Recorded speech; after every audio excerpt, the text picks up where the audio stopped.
Okay चलो question number 2 को एक बार हम लोग बिगिनिंग से देखते हैं। क्वेश्चन नंबर 2 में क्या है?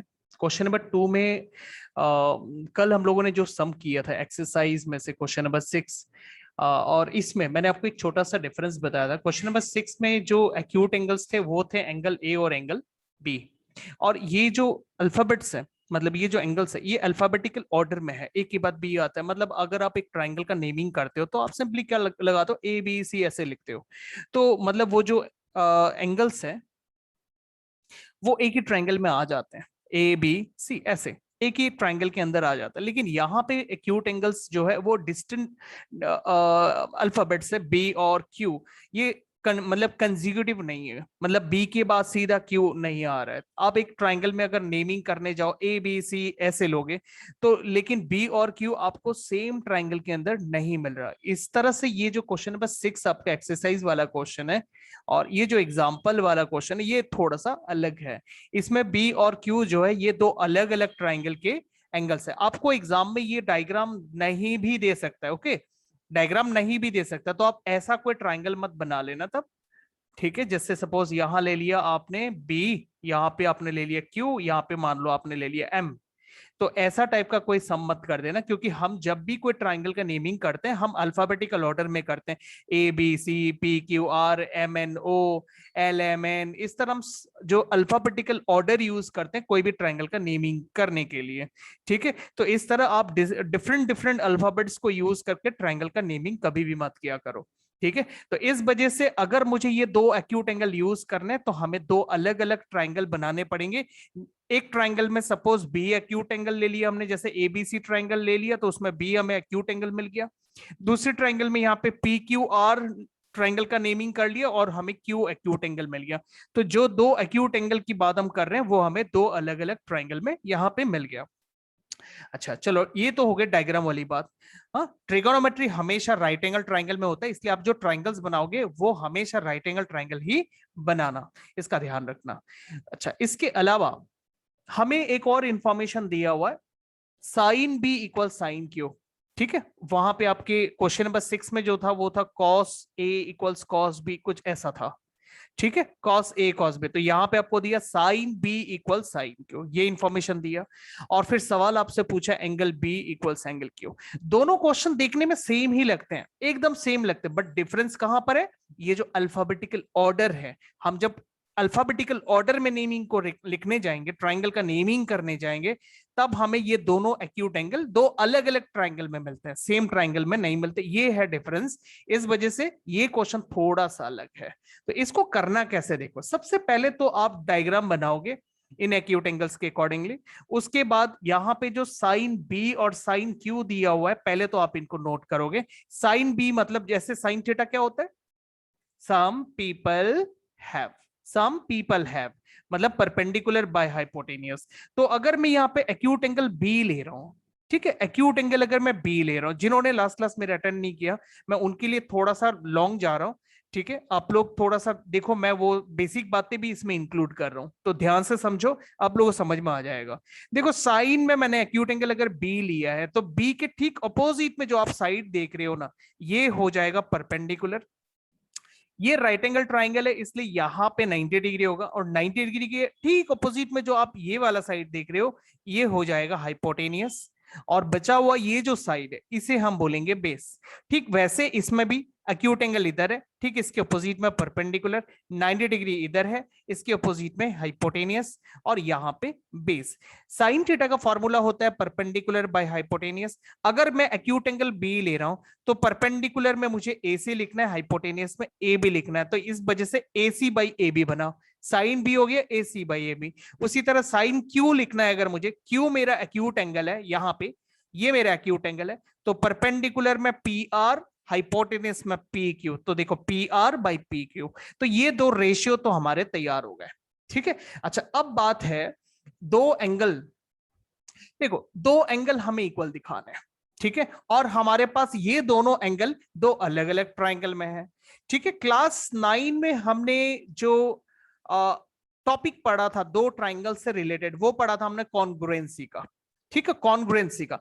अगर ये दोनों ट्राइंगल कॉन्ग्रुएंट हो जाते तो हम दोनों एंगल को सीपीसीटी में इक्वल दिखाते हैं। लेकिन ये दोनों ट्राइंगल तो कॉन्ग्रुएंट दिख ही नहीं रहे, ये छोटा ट्राइंगल है, ये बड़ा ट्राइंगल है, तो कॉन्ग्रुएंट फिगर्स एकदम मिरर इमेज होते हैं, सेम टू सेम होते हैं, साइज में सेम होते हैं, लेंथ में सेम होते हैं, हाँ, जो साइड के लेंथ होते हैं वो सेम होते हैं, एंगल सेम होते हैं, ठीक है, लेंथ सेम होते हैं, तो उसे हम कॉन्ग्रुएंट बोलते हैं। लेकिन ये तो सेम नहीं है, जैसे ये परपेंडिकुलर देख लो और ये परपेंडिकुलर देख लो, दोनों का लेंथ तो सेम नहीं है, तो ये कॉन्ग्रुएंट तो हो नहीं सकता। तो क्लास 10 में एक चैप्टर और है, क्लास 10 में ट्राइंगल, 9 में भी ट्राइंगल है, 9 में भी सेम चैप्टर का नेम ट्राइंगल ही है, लेकिन यहां पे हमने पढ़ा था कॉन्ग्रुएंसी,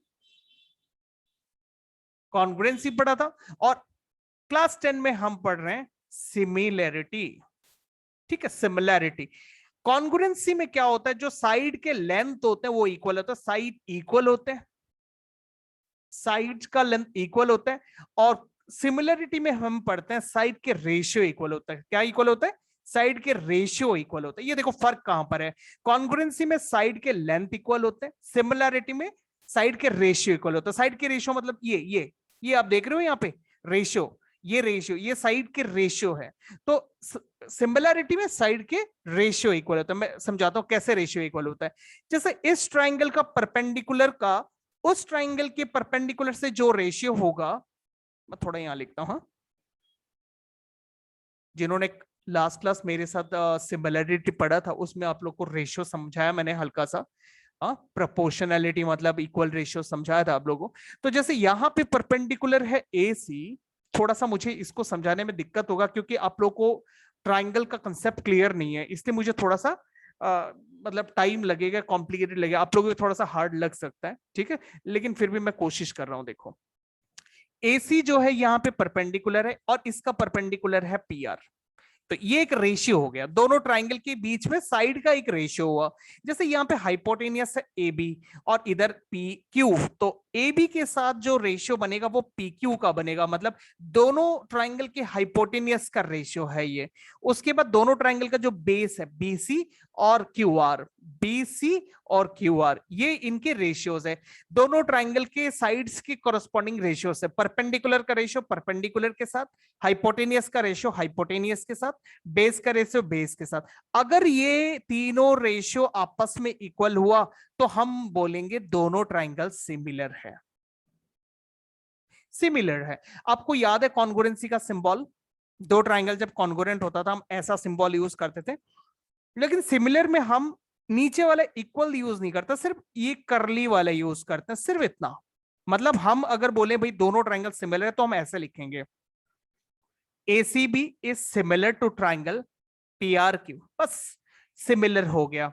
जब दो ट्राइंगल सिमिलर होते हैं तब भी उनके एंगल इक्वल होते हैं। जैसे आप जानते हो जब दो ट्राइंगल कॉन्ग्रुएंट होते हैं तब उनका सब कुछ इक्वल हो जाता है, साइड तो इक्वल होते ही है, एंगल भी इक्वल हो जाते हैं, है ना, कॉन्ग्रुएंसी होने से। ठीक वैसे ही सिमिलर होने पर भी एंगल इक्वल हो जाते हैं, ध्यान रखना, एंगल इक्वल हो जाते हैं। अब बोलोगे साइड भी तो इक्वल हो जाता होगा, नहीं, साइड इक्वल नहीं होते, साइड तो प्रोपोर्शनल होते हैं, साइड के रेशियो इक्वल होते हैं, साइड के लेंथ इक्वल नहीं होते। ये देखो मैंने यहां लिखा, कॉन्ग्रुएंसी में साइड के लेंथ इक्वल होते हैं, सिमिलरिटी में साइड के रेशियोज इक्वल होते हैं। हाँ, दोनों को मिक्सअप मत करो, सिमिलरिटी अलग चीज है, कॉन्ग्रुएंसी अलग चीज है, ठीक है। ये कॉन्ग्रुएंट फिगर है ही नहीं, कॉन्ग्रुएंट मिरर इमेज को बोलते हैं। और सिमिलरिटी छोटा बड़ा मैटर नहीं करता, साइड के रेशियो, ये जो है ना साइड के रेशियो मैंने आपको दिखाया यहाँ पे, ये साइड के रेशियो इक्वल बनने चाहिए। अगर साइड के इक्वल रेशियोज इक्वल बनते हैं तो फिर आप सिमिलर बोलोगे, वरना सिमिलर नहीं होता, ठीक है। अब आप बोलोगे क्या कॉन्ग्रुएंट फिगर सिमिलर है? Of course congruent figure similar है, लेकिन हर सिमिलर फिगर कॉन्ग्रुएंट होगा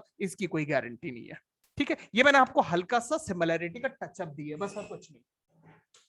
अच्छा, अब हम इस सम पे आते हैं, इस सम पे आते हैं। इस सम में क्या कंसेप्ट हमें यूज करना है? देखो हमारा टारगेट है इन दोनों ट्राइंगल के एंगल को इक्वल दिखाना। जस्ट मैं आपको सीधा सीधा रास्ता दिखाता हूं। आपको इन दोनों एंगल को अगर इक्वल दिखाना है तो आपके पास दो रास्ते थे, एक कॉन्ग्रुएंसी एक सिमिलरिटी, बट कॉन्ग्रुएंसी पॉसिबल नहीं है, आपने खुद ही देख लिया, क्योंकि साइड के लेंथ इक्वल नहीं है, तो कॉन्ग्रुएंसी का ऑप्शन कैंसिल, बचा क्या सिमिलरिटी। हम इन दोनों ट्राइंगल को सिमिलर करेंगे, हम ये चीज बना के दिखाएंगे, हम दिखाएंगे कि तीनों रेशियो, ये जो मैंने आपको यहाँ रेशियो दिखाया ना, परपेंडिकुलर का परपेंडिकुलर के साथ, हाइपोटेनियस का हाइपोटेनियस के साथ, बेस का बेस के साथ। ये जो मैंने आपको रेशियोज दिखा, अगर हम इन तीनों रेशियो को इक्वल दिखाने में कामयाब हो जाते हैं तो हम दोनों ट्राइंगल को सिमिलर कर सकते हैं। इस तरह ये सिमिलर कर सकते हैं। अगर सिमिलर हो जाता है तो हमें बाई प्रोडक्ट इनके एंगल्स इक्वल मिलते हैं। जैसे सिमिलैरिटी में सीपीएसटी में हम लोग लिखते हैं, सॉरी सीपीसीटी लिखते थे, आप लोगों को याद होगा, CPCT by CPCT angles equal है, ठीक वैसे ही सिमिलैरिटी में हम लिखते हैं CPST.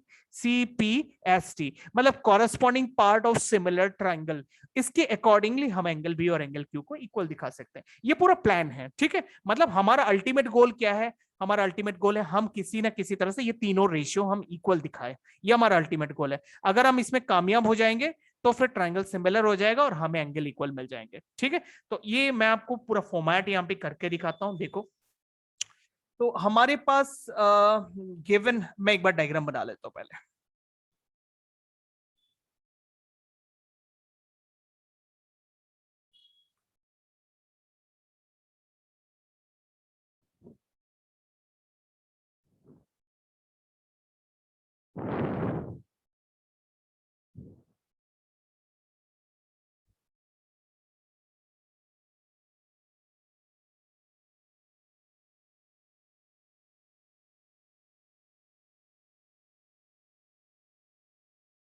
P Q are given हम लेते हैं, एग्जाम्पल 2 है, एग्जाम्पल 2 गिवन नोट करते हैं। तो एंगल ए और एंगल ए नहीं, इन्होंने एंगल बी और एंगल क्यू बोला। ये देखो एंगल बी और एंगल क्यू, ये थोड़ा सा कचरा हो गया।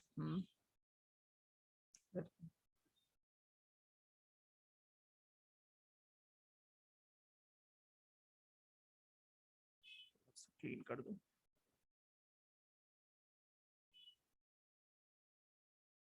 तो एंगल बी और एंगल क्यू ये दोनों एक्यूट एंगल्स हैं।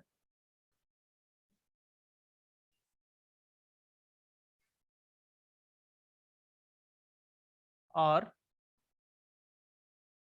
Acute angles. अच्छा, ये एक इंफॉर्मेशन हुआ। दूसरा गिवन इंफॉर्मेशन है sine B is equal to sine Q, ठीक है। ये दूसरा गिवन इंफॉर्मेशन है। हमें प्रूफ करना है, टू प्रूफ कि एंगल बी और एंगल क्यू इक्वल है। मैंने आपको पूरा प्लान समझाया।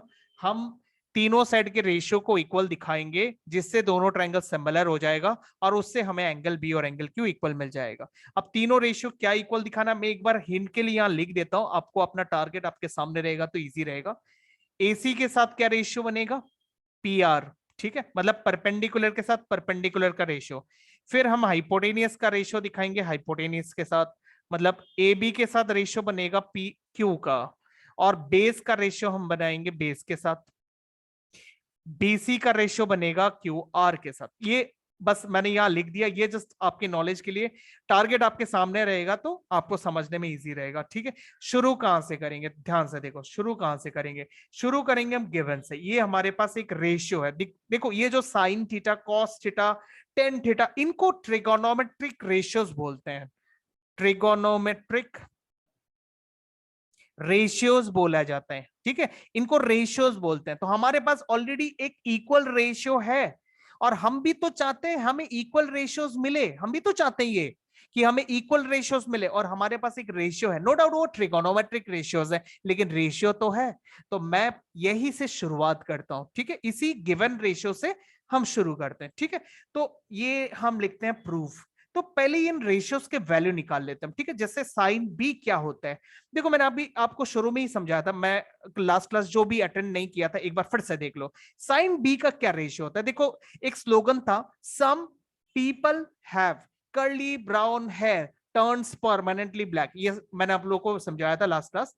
तो ये जो साइन थीटा है, साइन थीटा, सम पीपल है, सम का एस से साइन, पीपल का पी परपेंडिकुलर, हेयर का एच हाइपोटेनियस। तो इस तरह से हम इसको रेशियो में लिखते हैं। तो अभी इस ट्राइंगल में ये जो एक्यूट एंगल है, ठीक, इसके ऑपोजिट में जो साइड है वो परपेंडिकुलर है। आप बोलोगे हमेशा तो ये परपेंडिकुलर ही होता है, नहीं, ऐसा नहीं है। ट्रिगोनोमेट्री में ऐसा नहीं है। ट्रिगोनोमेट्री में अगर आप एक्यूट एंगल इस ए वाले वर्टेक्स वाले एंगल को लेते ना, इस वाले वर्टेक्स के एंगल को अगर आप लेते तो परपेंडिकुलर उस वक्त बीसी होता, बीसी होता तब। अब एक्यूट एंगल अगर आप बी ले रहे हो तो इसके ऑपोजिट में परपेंडिकुलर एसी हो रहा है, मतलब परपेंडिकुलर हमेशा एक्यूट एंगल के ऑपोजिट में होगा। तो आप एक्यूट एंगल बी या फिर ए दोनों में से कोई भी यूज कर सकते हो, कोई दिक्कत नहीं है। लेकिन यहां पे इन्होंने ऑलरेडी बोला है कि आपको बी एक्यूट एंगल यूज करना है इस साइन वाले रेशियो के लिए। तो साइन वाले रेशियो के लिए अगर मैं एक्यूट एंगल बी को यूज करना चाहता हूं तो ठीक इसके ऑपोजिट में एसी परपेंडिकुलर होगा। तो परपेंडिकुलर में हम एसी लिखेंगे, हाइपोटेनियस में लिखेंगे ए बी, बिकॉज वो हमेशा 90 डिग्री के ऑपोजिट में होता है। तो ए बी हो गया हाइपोटेनियस। Okay clear. अच्छा, दूसरा रेशियो है साइन क्यू, ठीक वैसे ही करेंगे साइन क्यू। तो सम पीपल हैव, ऐसे सम पीपल हैव ये रेशियो लिखा। अब यहां एक्यूट एंगल क्यू में है तो परपेंडिकुलर होगा पी आर, और हाइपोटेनियस 90 डिग्री के ठीक ऑपोजिट में पी क्यू, ये हमने रेशियो लिखा। उसके बाद सिंस ये रेशियोज इक्वल है अकॉर्डिंग टू क्वेश्चन, ये जो दोनों रेशियोज है क्या रेशियोज है, sine B is equal to sine Q. ये हमें क्वेश्चन में ही दिया हुआ है कि साइन बी जो है साइन क्यू से इक्वल है। तो साइन बी का जो वैल्यू हमने निकाला यहां ए सी बाई ए बी, वो इक्वल होगा P R by P Q. ये हमने लिख लिया यहाँ पे, ठीक है। अच्छा, अब इसको लिखने के बाद हम थोड़ा सा इस पे नजर डालेंगे, हम किस रेशियोस को इक्वल दिखाना चाहते हैं। ये देखो एक बार हम इस पे नजर लगाएं, ये देखो यहाँ पे क्या लिखा है, एसी के नीचे पी आर, ए बी के नीचे पी क्यू एंड बीसी के नीचे क्यू आर। लेकिन आप एक बार इस पे ध्यान से देखो, ये वाला चीज यहां पे ध्यान से देखो, एसी के नीचे A B, okay, and P R के नीचे पी क्यू, लेकिन ये तो इसके साथ मैच नहीं कर रहा, राइट। एसी के नीचे पी आर होना चाहिए, ए बी के नीचे पी क्यू होना चाहिए, लेकिन यहां तो ऐसा नहीं है। तो इसको थोड़ा रीअरेंज करना पड़ेगा। आप लोगों को पता होगा ऑल्टरनेंडो रेशियो का एक पार्ट होता है ऑल्टरनेंडो। फॉर एग्जांपल मैं आपको नंबर से समझाता हूं। मान लो आपके पास एक रेशियो है 1/2, एक और रेशियो है 2/4। आप जानते हो ये दोनों रेशियो इक्वल है, इनमें कैंसलेशन करेंगे तो भी मुझे 1/2 ही मिलेगा दोनों का। तो ये दोनों रेशियो इक्वल है। अगर मैं यहाँ लिखूं 3/6 तो भी वो इक्वल होगा, ठीक है। ये सारे रेशियोज आपस में इक्वल है। तो अगर मैं कोई दो रेशियो लेता हूं, देखो ये रेशियो, और मैं इसमें ऑल्टरनेंडो करता हूं। ऑल्टरनेंडो का मतलब क्या होता है, ऑल्टरनेटिव का मतलब होता है जैसे किसी एक डिनोमिनेटर को दूसरे वाले रेशियो का न्यूमरेटर से एक्सचेंज करना, ठीक है, एक्सचेंज करना। तो अगर मैं ये एक्सचेंज करूं 1/2, ये 2 इधर आ जाएगा, ये 2 उधर आ जाएगा, तो ये तो सेम ही है। अब ये चीज मैं इसके साथ भी कर सकता हूं, क्योंकि सिंस ये इक्वल है, 1/2 इक्वल है 3/6 के साथ, तो मैं ये चेंज यहां भी कर सकता हूं। सपोज ये 3 है, ये 2 है, ये चेंज करता हूं मैं, चेंज करने से मेरे को यहां मिलेगा 1/3, ये 2 उधर चला जाएगा 2/6। क्या ये अब इक्वल नहीं है? अब एक बार कैंसलेशन करके दो, देखो यहां भी आपको 1/3 मिलेगा, इधर भी 1/3 है। तो इसका मतलब है जब आप ऑल्टरनेंडो करते हो ना, तो रेशियो में कभी भी कोई फर्क नहीं होता। एक और एग्जांपल देख लेते हैं हम लोग, चलो। जैसे ये सपोज 1/4 लिया, और सपोज हमने लिया 4/16 लिया, 4/16 ही सपोज, हम कुछ और लेते हैं, 3/12 ले लेते हैं हम, 3/12, ठीक है, 3/12 हमने ले लिया। अच्छा, अब हम इसमें कैंसलेशन करते हैं, ठीक, सॉरी कैंसलेशन ऑल्टरनेटिव करते हैं। 3/12 आप कैंसिल करके देखो, आपको 1/4 मिलेगा, यहाँ भी 1/4 है। अभी तो ये दोनों इक्वल है ना, अभी इक्वल है। मैं एक बार ऑल्टरनेटिव करके देखता हूँ क्या तब भी इक्वल होगा। मैं इस 4 को चेंज करता हूँ 3 से, अब चेक करते हैं ये इक्वल होता है कि नहीं होता। 1/3 मैंने यहाँ 3 ले लिया, 4 को हम उधर भेज देते हैं, 4/12, ये देखो मैंने 4 चेंज कर दिया। अब आप इसका कैंसलेशन करके देखो कितना आता है, 1/3 आता है ना। तो देखो यहां अभी भी इक्वल है। तो क्या चीज मिला आपको कि जब हम ऑल्टरनेटिव करते हैं दो इक्वल रेशियोज के बीच में, तो रेशियो बदलते नहीं रही, रेशियो तब भी इक्वल ही रहता है, ठीक है। तो ये देखो ये रेशियो अभी इक्वल है, अभी इक्वल है। तो अगर मैं ऑल्टरनेटिव करूं इन दोनों में, ठीक है, ऑल्टरनेटिव अगर करूं तो तब भी ये इक्वल होंगे, बदलेंगे नहीं। तो मैं एक बार ऑल्टरनेटिव करके देखता हूं क्या ये हमें जैसा चाहिए वैसा मिल जाएगा। तो एक बार हम करते हैं ऑल्टरनेटिव। पी आर को हम नीचे लेके आते हैं, पी आर यहां नीचे आ गया, ए बी को हम ऊपर ले जाते हैं, यहाँ पे ए बी ऊपर चला गया, और ये हो गया पी क्यू, ठीक है। अब देखते हैं, हम मैच कराते हैं हम इसको। अब ये देखो मैच कराते हैं, मैच कर गया। ये देखो एसी के नीचे पी आर, ए बी के नीचे पी क्यू, ये देखो एसी के नीचे पी आर, ए बी के नीचे पी क्यू, अब मैच कर गया, ठीक है, अब मैच कर गया, ठीक है। हमें जो चाहिए था वो मिल गया। एक बार के लिए मैं इसे के ले लेता हूं, एक्चुअली क्यों के क्यों ले, मैं थोड़ा सा यहां आपके साथ डिस्कस करता हूं ये चीज। देखो यहां पे हमें जरूरत है 3 रेशियोज की, ठीक है। एक और रेशियो बाकी है बीसी बाई क्यू आर, लेकिन वो यहां है नहीं। देखो ये दोनों इक्वल, मतलब AC बाई पी आर और AB बाई पी क्यू ये दोनों रेशियो हमें इक्वल मिल गया, लेकिन हमें BC बाई क्यू आर नहीं मिला। ठीक है, अभी AC बाई पी आर और AB बाई पी क्यू तो इक्वल है। ठीक है, दो रेशियो इक्वल होने का मतलब क्या, दो रेशियो इक्वल होने का मतलब ये दोनों रेशियोज का वैल्यूज इक्वल है। अभी इन दोनों रेशियो का जितना भी वैल्यू होना चाहिए, अब कितना होना चाहिए हमें नहीं पता, कुछ तो होगा ना, कुछ तो होगा इन दोनों रेशियोज के वैल्यू, कुछ भी होगा। मान लो हम एक आर्बिट्ररी से इसको ले लेते हैं, मान लेते हैं ये के होगा, मान लेते हैं ये वैल्यू जो है वो के होगा, मान लेते हैं से मान लेते हैं इन दोनों रेशियो का वैल्यू के होगा। अगर ये थर्ड वाले रेशियो का वैल्यू भी हमें के मिल गया ना, तो प्रूफ हो जाएगा ये BC बाई क्यू आर भी इन दोनों रेशियो के साथ इक्वल है। ठीक है, ये हम अज्यूम कर लेते हैं। तो फिलहाल ये दोनों रेशियो इक्वल है, और इन इक्वल रेशियो का जो वैल्यूज होगा, इन दोनों रेशियो का जो वैल्यू होगा वो हम मान के चलते के है। तो अगर ये same value BC by Q R का भी निकल गया, तो हमें ये चीज का प्रूफ मिल जाएगा कि ये तीनों रेशियो आपस में इक्वल है। थोड़ा कॉम्प्लिकेटेड है, थोड़ा सा कॉम्प्लिकेटेड है, आपको ये सिमिलैरिटी का कंसेप्ट है इसलिए थोड़ा सा कॉम्प्लिकेटेड लग रहा है, लेकिन फिर भी ध्यान से सुनो, कोशिश करोगे ना तो समझ में आ जाएगा। ठीक है, कोशिश नहीं करोगे तो आप जितने बार भी सुनोगे आपको नहीं समझ में आएगा। ठीक है, समझने की कोशिश करो इसको। अच्छा, अब हमारा टारगेट है कि हम ये जो BC बाई क्यू आर है इसका भी वैल्यू के निकाले। ठीक है, अभी कैसे निकालेंगे, देखो यूज तो हमें इन्हीं को करना पड़ेगा, तो कैसे करेंगे इसको देखो। तो एक बार के लिए ना मैं इसे यूज कर, तो कैसे यूज करेंगे, AC बाई पी आर का वैल्यू कितना है, के है, AB बाई पी क्यू का वैल्यू कितना है, के है। तो if AC by P R is k, तो implies that AC is what, AC is k times PR, let it be equation 1। ठीक है, इससे आप इक्वेशन 1 ले लो। अच्छा, उसके बाद सेकंड रेशियो क्या है, हाँ सेकंड रेशियो क्या है, AB by P Q is K, if AB by P Q is K, right. तो AB बाई पी क्यू अगर k है तो AB is what, k times P Q, तो लेट इट बी इक्वेशन 2 ले लिया। अच्छा, अब हमारा टारगेट क्या है, हमारा टारगेट है कि हम ये जो थर्ड वाला रेशियो है ना BC बाई क्यू आर, उसको कैलकुलेट करके देखते हैं उसका भी वैल्यू के आता है कि नहीं आता, क्योंकि अगर इसका वैल्यू भी के आया तभी तो ये बाकी दोनों रेशियो से इक्वल होगा। ओके, तो हम इसका वैल्यू निकालते हैं। अब कैसे वैल्यू निकालेंगे देखो, मैं यहां इसको कॉपी करता हूं। Now BC by Q R, BC by Q R is what, BC का वैल्यू लिखेंगे, BC का वैल्यू कैसे लिखेंगे, BC का वैल्यू कैसे लिखेंगे। अच्छा, ये BC कहां है, BC कहां है, BC है इस राइट एंगल के अंदर। ध्यान से देखो, BC है राइट एंगल ट्राइंगल के अंदर, कहां है, बेस में है।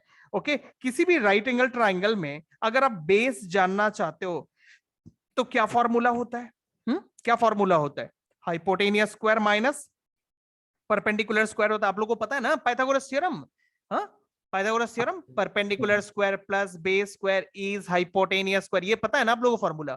ये तो राइट एंगल ट्राइंगल है, तो मैं तो ये फॉर्मूला यूज कर ही सकता हूं, क्या दिक्कत है, कोई दिक्कत नहीं है। तो ये राइट एंगल ट्राइंगल है, ठीक है, इस राइट एंगल ट्राइंगल में मुझे बेस का वैल्यू निकालना है, तो बेस का वैल्यू मैं निकाल सकता हूं इस फॉर्मूले से।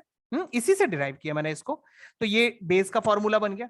तो ये बेस का फॉर्मूला है, बेस कौन है, BC है, तो मैं यहां लगा देता हूं BC। Okay, BC root over hypotenuse, hypotenuse कौन है इस राइट एंगल ट्राइंगल में, AB, तो यहां लगा देते हैं हम AB माइनस परपेंडिकुलर, परपेंडिकुलर क्या है, AC। ओके, यहां हम लगा देते हैं AC स्क्वायर। ये देखो बेसी का वैल्यू निकल के आ गया, ये वैल्यू आप यहां पे सब्स्टिट्यूट करो ऐसे। ठीक है, सेम तरीके से आप QR का वैल्यू निकालो। अब QR कहां मिलेगा आपको, QR मिलेगा इस वाले ट्राइंगल में, है ना, कहां मिलेगा, बेस में मिलेगा, बेस में मिलेगा। तो अगेन बेस का फॉर्मूला यही है, hypotenuse square minus perpendicular square root over, हाँ तो यहां बेस कौन है, QR बेस है, हाँ क्या वैल्यू है, root over hypotenuse square minus perpendicular square. तो इस ट्राइंगल में हाइपोटेनियस है PQ स्क्वायर माइनस माइनस क्या है, परपेंडिकुलर है PR, तो आप यहां ले लो PR स्क्वायर। तो ये आ गया वैल्यू, ठीक है, किसका, QR का। तो आप इस QR की जगह आप इसे डाल दो, PQ square minus PR square. थोड़ा सा कॉम्प्लिकेटेड लग रहा है, मैं समझ रहा हूं आप लोगों को थोड़ा सा टफ लग रहा है ये चीज, ठीक है। तो देखो यहां तक हमने वैल्यू डाल ली है। वैल्यू डालने के बाद अब हमें क्या करना है, हमें क्या करना है ये देखो। अच्छा ये बताओ, √2 डिवाइडेड बाई √3 है, तो मैं इसको ऐसा कंबाइन करके 2/3 नहीं लिख सकता? √2 डिवाइडेड बाई √3 मतलब √2/3 तो लिख ही सकते हैं। तो इसमें भी हम ऐसा ही कर देते हैं, √ एक साथ लिख देते हैं दोनों को। ठीक है, दोनों को एक साथ लिख देंगे। नीचे क्या है, नीचे PQ² माइनस PR²। ठीक है, ऊपर क्या, AB² माइनस AC²। हाँ एक बात, आपने अभी अभी थोड़ी देर पहले ये AB और AC का वैल्यू निकाला। इधर देखो आप, इक्वेशन 1 और इक्वेशन 2 में देखो, ये AB का वैल्यू KPQ और AC का वैल्यू KPR। तो ये AB और AC के वैल्यूज आप यहां लगा दो। ठीक है, यहां पे लगा दो आप वैल्यूज को इनके। तो AB का वैल्यू कितना है, ये देखो आप KPQ। तो AB² का वैल्यू क्या हो जाएगा, K² PQ², फिर माइनस AC का वैल्यू, AC का वैल्यू KPR। तो AC² का वैल्यू क्या होगा, K² PR²। ये हमने वैल्यू डाल दी। कहां से डाला, फ्रॉम 1 एंड 2। ठीक है, इस तरह से मेंशन कर दो आप, हमने कहां से इन वैल्यूज को डाला। ओके, उसके बाद हम न्यूमरेटर से K² को कॉमन ले लेते हैं। ठीक है, K² हो गया कॉमन, और यहां पे PQ² माइनस PR² और नीचे भी PQ² माइनस PR²। देखो सेम आ गया ऊपर नीचे, अंडर रूट। हाँ, तो ये PQ² PR² कैंसल, बचा क्या, √K² बचा। K² और रूट कैंसिल हो गया, तो बचा क्या, K। तो अब ध्यान से देखो क्या मिला आपको, BC/QR का वैल्यू भी K मिल गया। अब इसे ले लो आप इक्वेशन नंबर 3। अच्छा एक मिनट, इसको लेना था इक्वेशन 1। ठीक है, एक बार के लिए मैं अभी इसको इक्वेशन 3 ले लेता हूं, क्योंकि इसको नंबर हमने डाला नहीं था। इक्वेशन 3, और ये ले लेता हूं मैं इसे इक्वेशन 4। ठीक है, मतलब इनका वैल्यू जो इक्वेशन 1 में इन दोनों रेशियो का वैल्यू K है, और यहां पर मुझे BC/QR का जो वैल्यू मिला वो भी K मिला, इक्वेशन 4। अब मैं इक्वेशन 3 और इक्वेशन 4 को कंपेयर करके ये बताना चाहता हूं कि ये तीनों रेशियो इक्वल है, क्योंकि सबका वैल्यू K है। ओके, तो इस तरह से हमने तीनों रेशियो इक्वल दिखा दिए। अब यहां पर लिखेंगे हम, from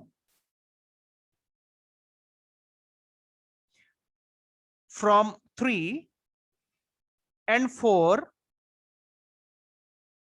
we get AC/PR, AB/PQ and BC/QR is equal to K।